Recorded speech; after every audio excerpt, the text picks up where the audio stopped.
addressing the women and telling them how special you are today. I feel very lucky to have got this platform. Thank you, Isfa, and the entire team for having me here today and speak on this very, very special topic on Women's Day.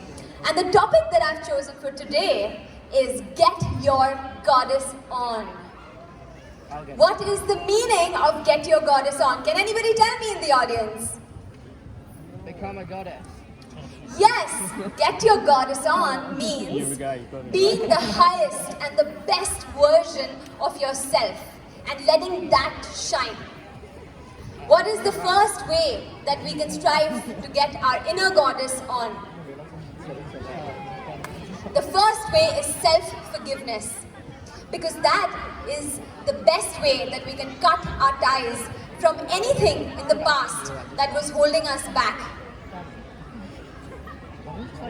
Any mistake that we've made, any judgments that we've taken on, any limiting beliefs that have come along the way. For example, if somebody has been telling you in the past that you are just not capable of being disciplined, or you are just always a mess, you're so disorganized. We women, what happens is we keep taking these things in over time and we actually make it our belief system, and then we believe that we're not capable of achieving something because we're disorganized and we're messy and we're this and we're that. So to cut ties with anything from the past that is holding us back, we need to forgive ourselves for having taken on those judgments that other people have sown into us.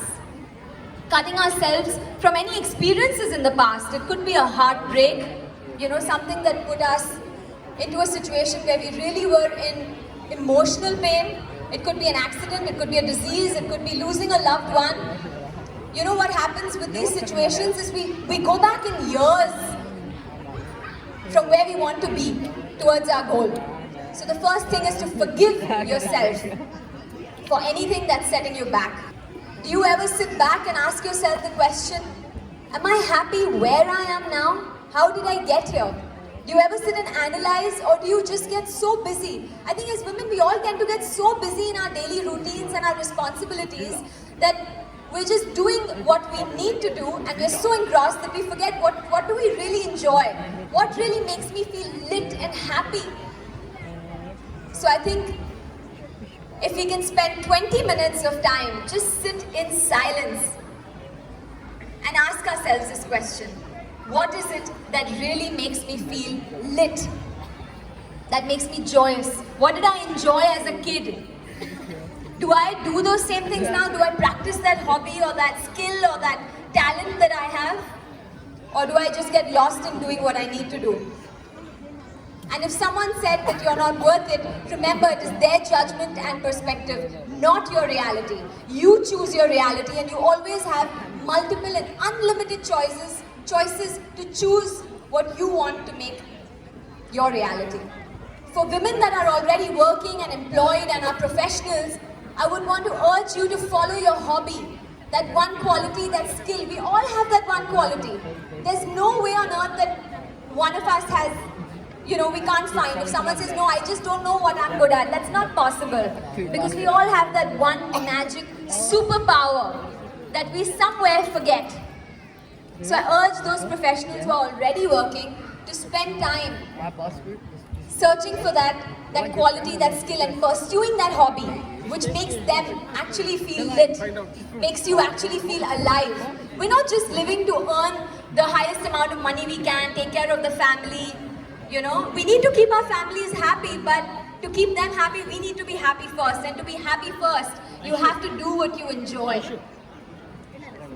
And for people that are not working and are housewives, please stop saying, I am just a housewife, I am just a mother. You are not just a housewife. Being a housewife is a full-time job. Being a mother is a full-time job. So salam hai aap maon ko. Because I really think that don't underestimate yourself, and in fact, you should also find that superpower in yourself and not let it be a hobby. Hone that skill, polish it, so that you can make a profession out of it. So take that degree, go for a course, find that mentor, find an investor, do it, but start somewhere. Start with fear, start with anger, start with passion, start with courage, but take that first step forward. Even if you're not educated and you don't have a degree in today's day and age, creativity can get you a lot of wealth abundance. I hope you all know that and you agree with me. Gone are the days we just had a choice of arts, commerce and science. आज के तारीख में अगर आप अच्छे cook हो, you can start different services, you can start a restaurant. All you need to do is find your way around, find your network, build your network. If you're a good, you're good at gardening, you can do that, you can make that into a profession. If you're a good singer, you start a YouTube channel and start monetizing that. There is no skill that is a waste skill. So this is for the husbands. Husbands, are you guys listening? Everybody is a genius, but if you judge a fish by its ability to climb a tree, it will live its whole life believing it's stupid.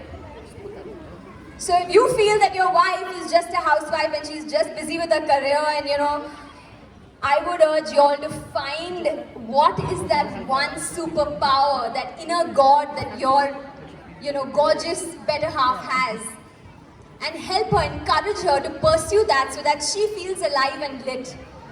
And she can spread that happiness amongst your children, among you and among everybody that she meets.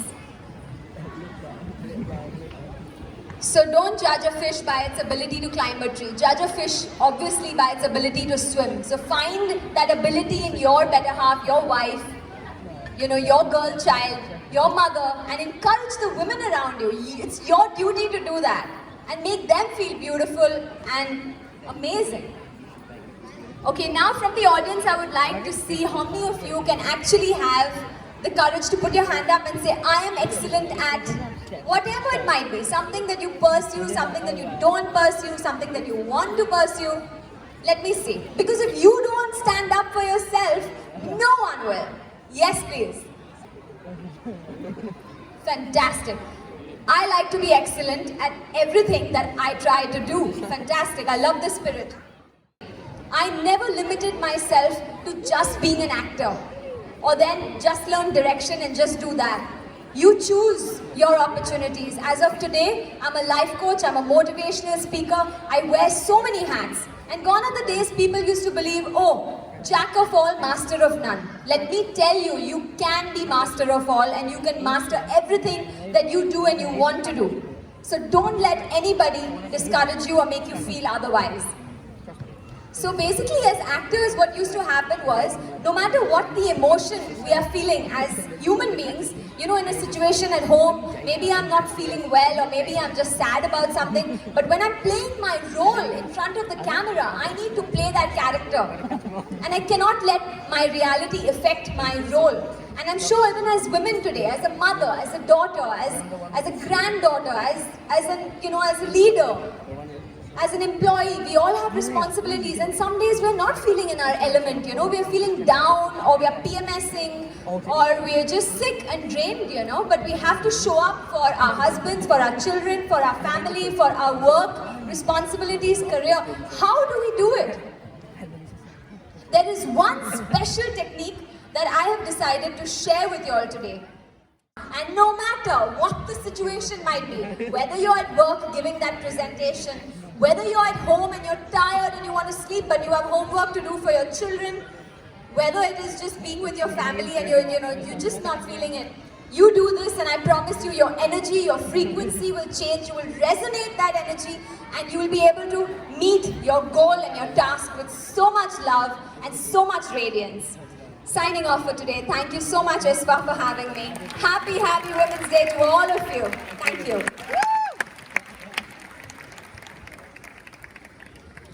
Thank you so much, Aarti, for the inspiring speech. We should definitely command the inner goddess in us.